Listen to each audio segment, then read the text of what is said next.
Assalamualaikum warahmatullahi wabarakatuh. Halo teman-teman semua, para pejuang P3K Sosiologi. Ketemu lagi dengan saya, Enda Septiani. Nah, di video kali ini saya akan mencoba mengulas tentang sejarah kelahiran sosiologi, ya. Bahwa secara harfiah, sosiologi itu berasal dari dua kata bahasa Latin, yaitu sosios, masyarakat, dan logos atau ilmu. Atau secara sederhana berarti ilmu tentang masyarakat. Ya, Berger mengatakan bahwa pemikiran sosiologi itu muncul ketika masyarakat menghadapi ancaman terhadap hal-hal yang selama ini dianggap sudah seharusnya demikian, benar dan nyata. Orang pada akhirnya akan mulai melakukan renungan sosiologis manakala hal-hal yang diyakini tersebut mengalami krisis. Ya, baik teman-teman, kita akan mulai ya pembahasannya ya. Jadi nanti diharapkan teman-teman bisa memahami tentang sejarah kelahiran sosiologi. Nah, munculnya pemikiran sosiologis ya, ini karena adanya ancaman terhadap kehidupan sosial. Kemudian yang kedua adanya disintegrasi dalam masyarakat, dan yang ketiga karena adanya krisis seperti yang sudah disampaikan oleh Berger tadi. Nah, kita mulai dari hakikat ilmu pengetahuan yang pada dasarnya itu bersumber dari filsafat, yang pada akhirnya dianggap sebagai induk dari ilmu pengetahuan. Filsafat berkembang dan mempunyai berbagai cabang ilmu pengetahuan. Sesuai dengan perkembangan zaman, masing-masing cabang ilmu pengetahuan itu kemudian memisahkan diri dan berkembang untuk mencapai tujuannya masing-masing. Sosiologi sendiri secara resmi memisahkan diri dari filsafat pada abad 19 yang ditandai dengan terbitnya tulisan Auguste Comte. Tulisan itu berjudul Positif Filosofi yang merupakan awal lahirnya sosiologi sebagai ilmu pengetahuan. Tulisan yang terbit pada tahun 1842 ini mengukuhkan Comte sebagai bapak sosiologi. Lahirnya tulisan Comte pada dasarnya adalah bentuk keprihatinan terhadap kondisi masyarakat Eropa pada saat itu. Pokok perhatian sosiologi di Eropa adalah pada kesejahteraan masyarakat dan perubahan-perubahan yang terjadi di dalam masyarakat. Nah, berbagai perubahan itu apa saja? Kita lihat ya. Ya, perubahan panjang. Ya, dari tumbuhnya kapitalisme, kemudian tumbuhnya individualisme, perubahan sosial dan politik, munculnya kepercayaan diri, dan munculnya pengetahuan modern. Selanjutnya, adanya revolusi Prancis ya. Peristiwa politik yang terjadi di Eropa diawali dengan revolusi Prancis pada tahun 1789 yang memberikan semangat bagi para pemikir untuk mempelajari perubahan yang terjadi pada masyarakat. Revolusi selain mengubah tatanan politik juga membawa dampak yang begitu luar biasa bagi masyarakat. Serangkaian konflik dan peperangan menimbulkan kerugian yang luar biasa bagi masyarakat, terutama di Prancis. Pada saat itulah para pemikir kemudian mencoba mengubah tatanan masyarakat yang tercerai-berai menjadi lebih kondusif. Para pemikir bahkan secara ekstrim ingin mengembalikan kondisi seperti pada abad pertengahan. Namun, beberapa pemikir lainnya mencoba mencari celah untuk mencari tatanan masyarakat masa depan yang lebih ideal. Perhatian utama para pemikir adalah pada isu ketertiban sosial yang kemudian dikenal dengan sebutan sosiologi klasik dengan pemikir utama yaitu Auguste Comte dan Emile Durkheim. Ya, ini dimulai dari abad 16, perselisihan bangsa dan raja, kemudian di abad 17 muncul corak-corak absolutisme, kemudian dari Raja Louis, wujud corak-corak absolutisme, kemudian ke ketimpangan Prancis, yaitu kritik kaum intelektual terkait hak-hak istimewa, dan kemudian di 14 Juli 1789 penjara politik Bastille. Selanjutnya, ke abad 18, yaitu peningkatan jumlah penduduk di Eropa, kemudian secara sosial jumlah pengangguran makin bertambah, kemudian adanya industri baru, penganggur menjadi sumber tenaga kerja, kemudian masuknya teknologi yang memunculkan berbagai perkembangan, berbagai penemuan, dan akhirnya terjadi revolusi industri, bentuk organisasi baru pada produksi ya, betul. Nah, jadi revolusi industri itu juga ikut ambil bagian memberikan warna pada lahirnya sosiologi. Revolusi industri ditandai dengan berubahnya corak produksi negara-negara Eropa yang semula bertumpu pada sektor pertanian berubah pada sektor industri. Revolusi industri muncul sebagai akibat dari lahirnya penemuan baru di bidang teknologi. Salah satu penemuan yang spektakuler adalah kemunculan mesin uap yang ditemukan oleh James Watt. Kapitalisme lahir ditandai dengan penguasaan aset produksi oleh sebagian kecil masyarakat, sedangkan sebagian masyarakat hanya dijadikan alat produksi sebagai buruh dengan tingkat keuntungan yang kecil. Kondisi ini memunculkan gerakan buruh yang menuntut kesejahteraan, bahkan secara radikal seringkali berubah menjadi pemberontakan buruh. Pergolakan ini menjadi bahan kajian bagi para pemikir antara lain Karl Marx, kemudian Max Weber, Emil Durkheim, dan George Simmel. Gitu ya teman-teman. Kita lanjut. Nah, yang pertama itu adalah ahli sosiologi, Bapak Sosiologi Auguste Comte yang menemukan istilah sosiologi. Ya, kemudian jika kita lihat dalam sejarah awal munculnya sosiologi, Auguste Comte itu pada awalnya bermaksud memberi nama fisika sosial. Ya, namanya itu awalnya fisika sosial bagi ilmu yang akan diciptakannya. Namun, hal tersebut tidak terwujud karena istilah fisika sosial telah digunakan oleh Saint-Simon terlebih dahulu. Sumbangan pemikiran Comte tertuang dalam sebuah karya yang berjudul Cours de Philosophie Positive yang berisi tentang hukum kemajuan manusia atau hukum 3 tahap perkembangan intelektual. Comte menyebutkan bahwa sejarah pemikiran manusia melewati 3 tahap yang mendaki ya, dari teologi, kemudian metafisika, dan positif. Tahap pertama yaitu teologis. Di sini manusia mencoba menjelaskan gejala di sekitarnya dengan merujuk kepada hal-hal adikodrati. Pada tahap ini, bentuk kepercayaan masyarakat primitif berupa kepercayaan kepada roh-roh maupun dewa-dewa yang mengontrol semua gejala alam. Di akhir tahap ini, masyarakat mulai percaya akan Tuhan yang berkuasa penuh atas jagat raya. Kemudian di tahap kedua adalah metafisik. Di sini manusia mengalami gejala di sekitarnya dengan mengacu kekuatan-kekuatan metafisik, yaitu hal-hal yang berada di luar jangkauan akal budi manusia atau hal-hal yang abstrak. Dan masuk di tahap ketiga yaitu positif, merupakan tahapan yang paling tinggi. Penjelasan alam maupun sosial dilakukan dengan mengacu pada deskripsi ilmiah atau hukum-hukum ilmiah. Di tahap ini, manusia mulai mencari dan menemukan hubungan yang seragam dalam gejala atau fenomena yang ada di sekitarnya. Pengetahuan dijadikan sebagai data empiris, namun pengetahuan itu sifatnya sementara dan dinamis sehingga terbuka terhadap pembaharuan. Oleh karena memperkenalkan metode positif, maka Comte dianggap sebagai perintis positivisme ya, seperti yang ada dalam paparan ini ya. Seperti kita ketahui bahwa ciri dari metode positif ialah bahwa objek yang dikaji harus berupa fakta, lalu kajian harus bermanfaat serta mengarah ke kepastian dan kecermatan. Menurut Comte, metode yang dapat digunakan untuk melakukan kajian positivistik adalah pengamatan, perbandingan, eksperimen, atau metode historis.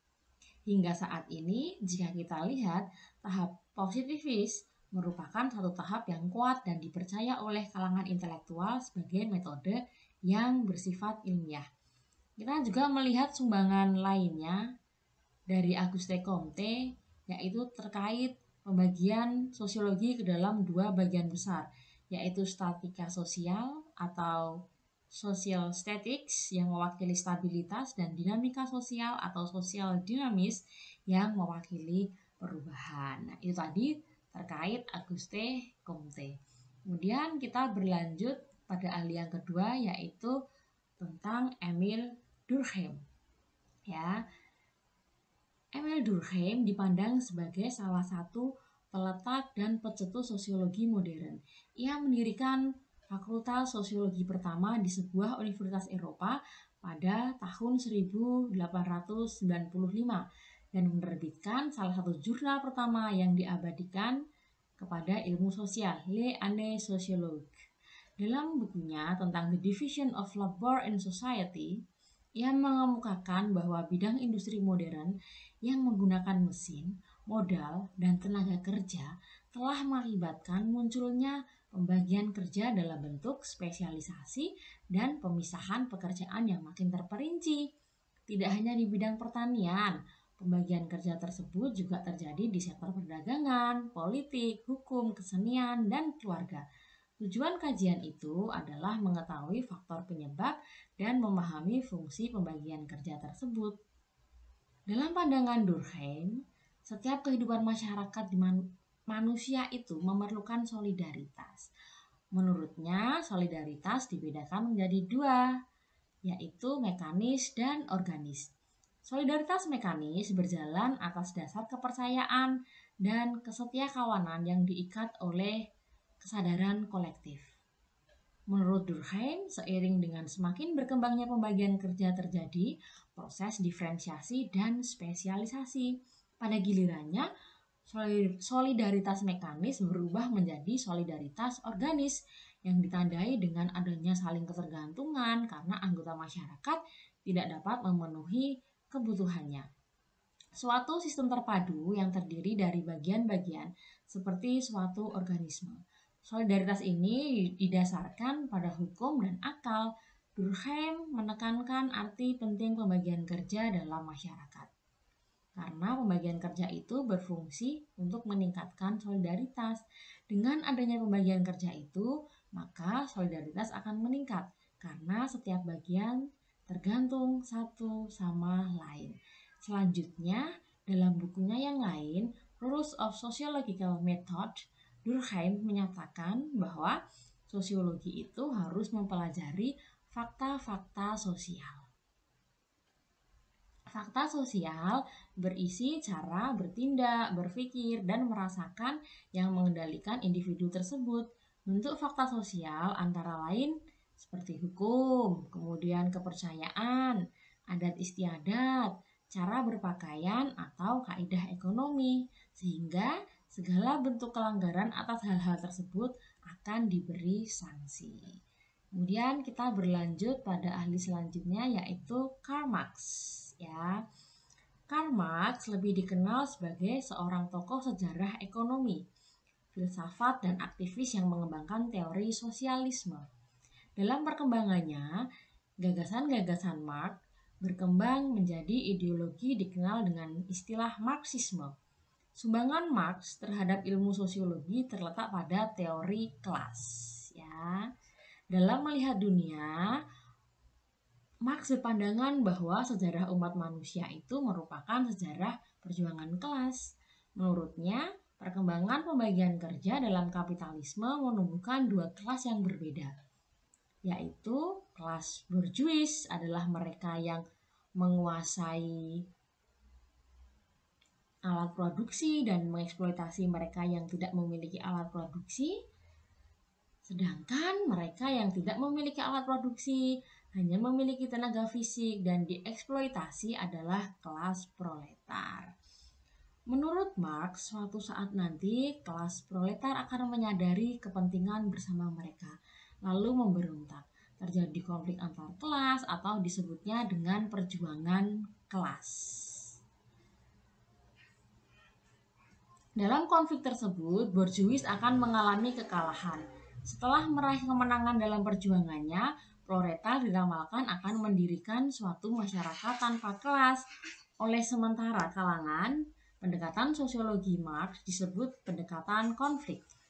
Meski ramalan Marx tidak pernah terwujud, namun pemikirannya tentang stratifikasi sosial dan konflik berpengaruh besar terhadap sejumlah pemikiran ahli sosiologi. Marx dalam analisisnya lebih menekankan pada perubahan sosial besar yang melanda Eropa Barat sebagai dampak dari pembagian kerja, khususnya yang terkait dengan perkembangan kapitalisme. Seperti kita ketahui, konsep Marx tentang perjuangan kelas hingga saat ini masih relevan, dan hal tersebut dapat dilihat dengan adanya konflik kepentingan antara buruh atau kaum proletar dan pemilik modal atau kaum borjuis yang hampir dapat dikatakan selalu bertentangan. Ketegangan tersebut bisa kita lihat bagaimana kelompok elit ingin mempertahankan kepentingan dan mengembangkan modal dengan cara berproduksi menggunakan modal sekecil mungkin modalnya. Di lain pihak, kelompok masyarakat bawah memperjuangkan kepentingan untuk meningkatkan kesejahteraannya. Nah, itu tadi adalah pandangan Karl Marx yang bisa disimpulkan menjadi yang pertama terkait materialisme historis, kemudian yang kedua perjuangan kelas, kemudian adanya kaum borjuis dan proletar, kemudian pendekatan konflik dan determinisme ekonomi. Selanjutnya, ya ahli keempat dalam sosiologi adalah Max Weber. Max Weber adalah seorang sosiolog Jerman yang banyak memberikan perhatian kepada manusia yang bertindak. Dikatakannya bahwa kesatuan dari kehidupan manusia itu adalah tindakan sosial. Tindakan pada pikiran dan kemauan manusia itu sendiri yang seharusnya digunakan untuk memahami dan menjelaskan kehidupan masyarakat adalah diri manusia dan tipe-tipe perilaku sosial. Berdasar pada pendekatan tersebut, sosiologi akan menjadi ilmu yang mempelajari tentang pemahaman interpretatif atau Verstehen mengenai tindakan sosial manusia. Weber juga berbicara tentang tindakan rasional. Menurut dia, tindakan rasional itu dikategorikan menjadi 4, yaitu tindakan rasional instrumental, tindakan rasional nilai, dan tindakan afektif, juga ada tindakan tradisional. Baik. Yang pertama adalah terkait tindakan rasional instrumental, yang merupakan tindakan yang berdasarkan pada pertimbangan dan pilihan yang sadar dalam kaitannya dengan suatu tindakan dan alat yang dipakai untuk meraih tujuan. Contohnya orang-orang bertransaksi di pasar, kemudian ada yang bekerja di kantor, itu merupakan tindakan rasional instrumental. Kemudian tindakan yang kedua adalah tindakan rasional berorientasi nilai, ya, yaitu tindakan untuk meraih tujuan dalam hubungan dengan nilai absolut bagi individu yang dipertimbangkan secara sadar. Contohnya memberi bantuan kemanusiaan bagi korban bencana alam atau yang terdampak COVID, kemudian mencari nafkah untuk keluarga. Tindakan yang ketiga adalah tindakan afektif, yaitu tindakan yang didominasi oleh perasaan tanpa refleksi intelektual atau perencanaan yang sadar. Contohnya, tindakan yang didasari perasaan marah, takut, gembira, sedih, atau cinta kasih. Dan yang terakhir adalah tindakan tradisional, yaitu tindakan dikarenakan kebiasaan tanpa refleksi dan perencanaan yang sadar. Contohnya tindakan yang berkaitan nilai-nilai budaya tertentu atau adat istiadat yang dilakukan secara turun-temurun. Nah, intinya Max Weber itu mencetuskan pemikiran tentang manusia yang bertindak atau tindakan subjektif, kemudian yang kedua tentang Verstehen, yang ketiga tindakan rasional, kemudian yang keempat birokrasi dan terkait bunuh diri. Nah, ini tadi ya teman-teman, konsep-konsep dalam sosiologi. Kemudian ada borjuis proletar, solidaritas mekanis dan solidaritas organis, metode positif, sosial statik dan sosial dinamik, fakta sosial, tindakan subjektif, dan juga Verstehen. Nah, kesimpulannya, sejarah sosiologi itu dimulai dari ancaman terhadap kehidupan manusia, diskriminasi tumbuh, diintegrasi, dan juga krisis. Nah, kemudian timelinenya dimulai dari tumbuhnya kapitalisme, kemudian individualisme, perubahan sosial politik, munculnya kepercayaan diri, munculnya pengetahuan modern, dan terjadi revolusi Perancis dan juga Inggris. Kemudian tokoh-tokohnya terdiri dari Auguste Comte, Emile Durkheim, Karl Marx, dan juga Max Weber. Nah, di akhir video ini, bahwa dengan mempelajari sejarah kelahiran sosiologi, kita dapat mengerti bahwa sosiologi muncul untuk memberikan kontribusi bagi kehidupan manusia sebagai masyarakat. Demikian teman-teman, video kali ini tentang sejarah perkembangan ilmu sosiologi.